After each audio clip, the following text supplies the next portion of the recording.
Bismillah. Assalamualaikum warahmatullahi wabarakatuh. Alhamdulillahirabbil alamin wa bihi nasta'inu ala umuri dunya waddin. Asyhadu an la ilaha illallah al-malikul haqqul mubin wa asyhadu anna Muhammadan abduhu wa rasuluhu shadiqul wa'dil amin. Allahumma shalli wa sallim ala sayyidina Muhammadin wa ala alihi wa sahbihi ajma'in. Qul subhanaka la ilma lana illa ma 'allamtana innaka antal alimul hakim. Rabbi shrah li sadri wa yassir li amri wahlul 'uqdatam min lisani yafqahu qawli. Amma ba'du. Hadirin karamin, saudaraku seiman yang dimuliakan Allah Subhanahu wa taala. Pada kesempatan kali ini saya teringat akan firman Allah Subhanahu wa taala dalam surat At-Taha ayat 120. Dikatakan di situ bahwa sepasa ilaihi syaitan qala ya adami hal atulika ala syajaratil khuldi wa malakin la yubla. Dalam surat At-Taha ayat 120 dikatakan bahwa setan menggoda Nabi Adam alaihi salatu wassalam. Dengan apa? Diiming-imingi dengan sebuah pohon yang dinamakan setan, pohon khuldi. Pohon khuldi bukan berarti pohon dari Allah Subhanahu wa taala yang menamakan, tapi setan yang membuat kabar bahwa itu adalah pohon khuldi. Arti pohon khuldi sendiri adalah pohon keabadian. Dan di situ juga dikatakan wa malakin. Malakin adalah keraton kerajaan. Layuka yang di sini adalah yang tidak binasa. Dikatakan pula bahwa kalau kita sudah mendengar ayat ini, memahami ayat ini secara jelas, yaitu makhluknya Allah Subhanahu wa taala yang menyebarkan berita-berita yang tidak baik. Kalau kita hidup zaman milenial ini adalah kabar hoax atau kabar bohong. Karena apa? Tidak ada dalam Al-Quran Allah Subhanahu wa taala, wahai Adam, kamu jangan mendekati pohon ini. Ini cuma pohon, tapi setan itu menggunakan nama syajaratul khuldi sebagai pohon keabadian. Ini untuk menggoda apa? Menggoda Nabi Adam. Karena apa? Iri bahwa yang dijadikan khalifah oleh Allah Subhanahu wa taala di dunia bukan setan, bukan iblis yang bernama Azazil, tapi kenapa malah Adam. Dari sifat iri ini bisa kita tarik kesimpulan tentang kabar-kabar yang sekarang ini. Kabar-kabar yang beredar di zaman sekarang ini. Hidup serba milenial, hidup serba gampang. Akhirnya apa? Menyebarkan berita yang belum tentu kebenarannya. Karena al-khabar taswilul ala tasdiq takdzib. Kabar itu bisa memuat yang namanya kebenaran dan bisa memuat yang namanya kebohongan. Maka dari itu wahai saudaraku seiman yang dimuliakan Allah Subhanahu wa taala, untuk mencegah kita mengikuti jejak iblis yang menyebarkan berita-berita bohong yang sudah difirmankan Allah Subhanahu wa taala dalam Al-Qur'an, ini yang menjadikan kita itu bisa menyebarkan fitnah. Kita tentu ingat firman-Nya Allah Subhanahu wa taala bahwa yang namanya al-fitnatu asyaddu minal, fitnah lebih kejam dari pembunuhan. Dan juga disebutkan dalam surat Al-A'raf ayat 20 dikatakan bahwa waswasalahuma syaitanu liyubdi alahuma ri'anhuma min sawatihima wa qala ma nahakuma rabbuhuma an hadhihi syajarati illa an takuna malakaini an takuna minal khalidin. Ini cara setan untuk menyebarkan hoax atau berita bohong, fitnah terhadap Adam. Di dalam surganya Allah Subhanahu wa Ta'ala, setan ini menggoda Nabi Adam dan istrinya Hawa, bahwa mengatakan, kenapa Allah Subhanahu wa Ta'ala melarang kamu mendekati pohon ini? Karena apa? Allah Subhanahu wa Ta'ala tidak menginginkan engkau itu mempunyai derajat malaikat atau mempunyai sifat malaikat, atau tidak ingin menjadi malaikat dan tidak ingin engkau itu abadi dalam surganya Allah Subhanahu wa Ta'ala. Berita setan, berita dari iblis. Maka dari itu, wahai saudaraku seiman yang dimuliakan Allah Subhanahu wa Ta'ala, kita sebagai orang pintar di zaman sekarang ini, kita dihadapkan dalam kemudahan-kemudahan hidup di dunia ini. Maka dari itu jangan sampai kita terlena akan menyebarkan berita-berita yang tidak jelas keberadaannya, yang tidak jelas kebenarannya. Pandailah kita bermedia sosial dalam hal apa saja.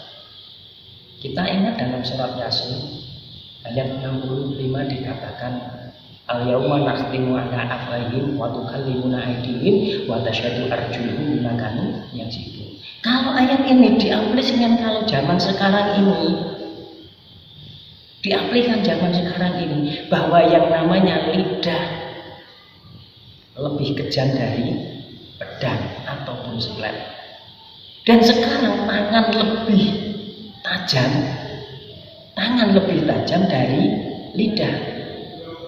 Tangannya mengetik sana sini, menyebarkan berita-berita yang tidak baik. Ayo sebar sono, ayo sebar sono, ayo sebar sono, sebar sono. Yang akhirnya apa? Terjadi berita, akhirnya terjadi suatu pembodohan terhadap masyarakat. Masyarakat yang awam tidak tahu kebenarannya, akhirnya apa? Ikut menyebarkan bahwa ada yang terprovokasi. Ini loh yang tidak baik. Ini yang tidak baik. Dari sebab itu pula, orang kalau sudah merasa iri, orang kalau sudah merasa iri dengan seseorang, dengan sesuatu, dengan apa, ibarat orang yang sudah iri akan kekuasaan, akan menyebarkan fitnah berbagai macam cara supaya apa? Jatuh. Orang kalau sudah iri, dengki, membenci, kebenaran pun bisa dibalik menjadi kesalahan. Apalagi yang salah akan semakin disalahkan. Jangan sekarang ini. Ini sama ketika setan itu menghendaki menyebarkan berita bohong terhadap Nabi Adam, terhadap Siti Hawa. Di situ akhirnya apa? Tergoda bujuk rayuannya.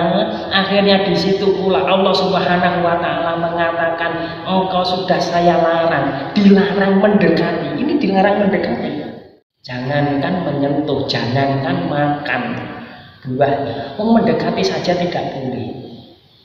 Kok sampai makan, kok sampai menyentuh, sampai makan? Ini jelas tentu kesalahan yang fatal. Dari kesalahan satu saja, Nabi Adam beserta istrinya di situ, busana kebesaran dalam surga itu dihilangkan Allah Subhanahu wa Ta'ala, akhirnya menjadi telanjang. Dan yang lebih parah lagi, diusir oleh Allah Subhanahu wa Ta'ala dari Jannatul Na'im, surga yang penuh kenikmatan. Maka dari itu saudaraku seiman yang selalu dimuliakan Allah Subhanahu wa Ta'ala, dari ini kita bisa mengambil kesimpulan. Kesimpulan apa? Bahwa manusia hidup di dunia supaya apa? Bisa selamat. Jangan sampai kita menyebarkan berita-berita bohong. Berita-berita bohong yang bagaimana? Berita-berita bohong yang bisa menyesatkan manusia ke dalam lembah yang penuh hina. Apakah mungkin kita itu bisa hidup mulia tapi tidak bisa menjaga mulut kita, tidak bisa menjaga tangan kita? Tangan yang berbicara, kita bermedia sosial mulut nggak boleh bicara, tapi tangan ini menyebarkan berita-berita bohong. Bagi orang-orang yang berakal, kita bisa untuk selamat di dunia dengan cara apa? Menjaga lisan kita, menjaga kehormatan kita, supaya kita itu bisa menjadi orang-orang yang baik, orang-orang yang selalu mendapatkan perlindungan dari Allah Subhanahu wa Ta'ala. Dan juga kita bisa mengambil hikmah, mengambil pelajaran dari cerita Nabi Adam tentang iblis adalah makhluk dari Allah Subhanahu wa Ta'ala yang pertama kali menyebarkan berita bohong, berita hoax. Kalau kita masih mengikuti, kalau kita mengikuti menyebarkan berita bohong, tidak ada bedanya dengan iblis yang dilaknat oleh Allah Subhanahu wa Ta'ala. Tentu kita ingat dan kita sadar kita ingin masuk surganya Allah Subhanahu wa Ta'ala. Dengan cara apa? Ibadah kita belum baik, sholat kita belum baik. Maka kalau kita belum baik, perbaiki sholat kita, jaga lisan kita, jangan sampai menyakiti hati orang lain. Nggak ada gunanya sholat kita baik, sedekah kita baik, amal jariah kita di mana-mana, tapi mulut, mati, tangan ini selalu menyebarkan berita-berita yang tidak baik, menyebarkan berita-berita bohong yang akan membuat kegaduhan, membuat keributan, dan membuat orang lain tidak nyaman. Islam adalah agama yang rahmatan lil alamin. Dari situ pula kita harusnya bisa mengambil pembelajaran bahwa kita harus pandai bersosial. Ada kabar yang tidak baik, kita bertabayun. Tabayun itu apa? Ingin kejelasan berita ini benar atau tidak. Dari situ pula kita bisa mengambil, kalau tidak baik, tahan diri kita. Walaupun kita tidak suka dengan seseorang, kita tidak boleh membenci. Kita tidak lupa akan perintahnya Allah Subhanahu wa Ta'ala dalam surat At-Tin. Wa khalaqnal insana fi ahsani taqwim. Allah Subhanahu wa Ta'ala itu menciptakan insan dalam sebaik-baiknya bentuk. Tidak boleh kita membenci. Kalau kita membenci seseorang, membenci wujudnya seseorang, berarti kita itu sudah menghina Allah Subhanahu wa Ta'ala. Kalau sudah menghina Allah Subhanahu wa Ta'ala, kok masih merasa dekat dengan Allah Subhanahu wa Ta'ala, perlu ditanyakan dari mananya.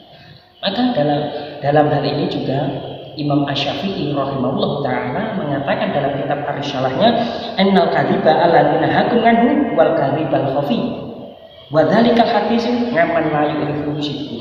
Dikatakan bahwa fitnah yaitu kebohongan yang besar, yaitu dan kebohongan yang paling bohong yaitu adalah menyebarkan berita secara sama kita bermedia sosial. Karena tidak suka dengan seseorang, kita membuat akun Facebook, Twitter, Instagram maupun yang lainnya. Itu bagi mereka-mereka yang pintar bermedia sosial dengan nama samaran, anonim atau apa, akun abal-abal atau apa, menyebarkan berita yang tidak baik. Supaya apa? Oh, kita terlepas. Oh, ternyata ada berita gini loh. Ini ibaratnya apa? Maling teriak maling.